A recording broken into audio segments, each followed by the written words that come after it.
Voici Jim Baxter. Jim est un jeune entrepreneur dynamique avec la tête remplie d'idées. Mais ça n'a pas toujours été le cas, n'est-ce pas, Jim? Jim? Mais Jim, voyons! Jim, voudrais-tu montrer à nos amis comment tu es devenu l'incroyable homme d'affaires que tu es aujourd'hui? Allez, Jim, partage ton expérience avec les autres. Jim Baxter. Alors comme ça, tu es en démarrage d'entreprise? Mais quelle est ton idée d'affaires, Jim? Ah, tu veux commercialiser la fameuse recette de milkshake de ta grand-mère. Et tu es prêt à partir à cette entreprise? Mais Jim, il y a déjà 12 kiosques de milkshake juste au centre-ville et on annonce la faillite de 2 d'ici la fin de l'année. Ouh là là là là, Jim, tu ne connais pas ton secteur car tu n'as pas fait ton aperçu du secteur. Lorsque tu démarres ton entreprise, tu dois te poser quelques questions sur ton secteur. Il faut connaître les grands joueurs du secteur, connaître leur parcours et leur historique, connaître les experts du domaine, connaître la tendance économique et culturelle. Oui, bon, enfin... connaître les clients et consommateurs. Tu dois aussi te renseigner avec les livres, les blogs, les sites internet, les fournisseurs, les études, et j'en passe, évidemment.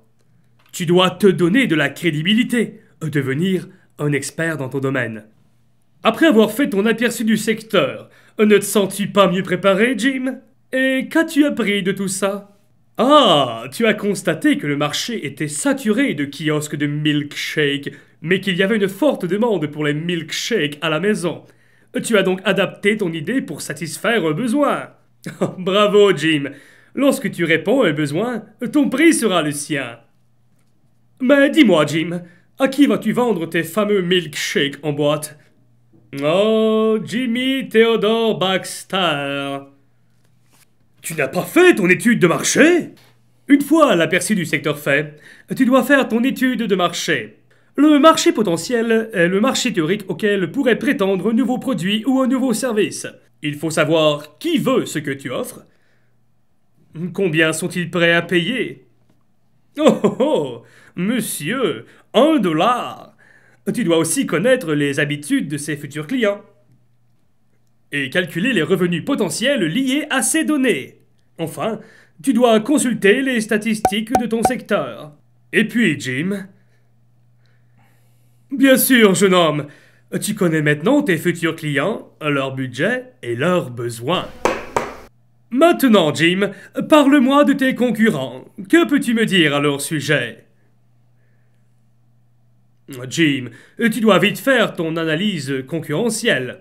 Les concurrents directs sont ceux qui offrent des produits ou services qui s'apparentent directement ou qui répondent aux mêmes besoins que ceux que tu offres.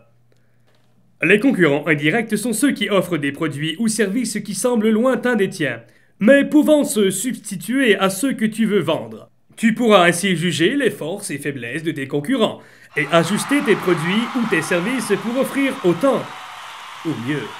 Tu peux bien sûr t'aider d'une grille d'analyse de la concurrence. Ne te réjouis pas trop vite, Jim. Tu dois maintenant t'occuper du marketing. Tu dois d'abord segmenter ton marché.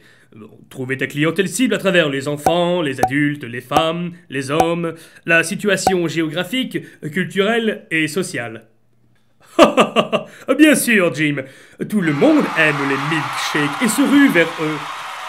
Une fois ta clientèle ciblée, tu dois choisir la façon dont tu présenteras tes produits ou tes services. Tu dois choisir le bon prix. Et finalement, choisir tes points de distribution en fonction de ta clientèle. Et voilà, Jim, tu as bien fait toutes les étapes nécessaires à un démarrage d'entreprise sain. Tu vois bien que tu n'aurais pas pu te lancer tout simplement comme ça en affaires. Ah, sacré Jim, est-ce que c'est grâce à tes milkshakes en boîte que tu es devenu aussi prospère? Oh, tu as découvert que les gens avaient de la difficulté à ouvrir tes milkshakes en boîte. Mais pas seulement tes milkshakes, tous les boîtes de conserve. Tu as donc inventé l'ouvre-boîte. Merci beaucoup, Jim, d'avoir partagé ton expérience avec nos amis. Et je te dis, à la prochaine. C'était le démarrage d'entreprise pour gentlemen et dames de bonne famille.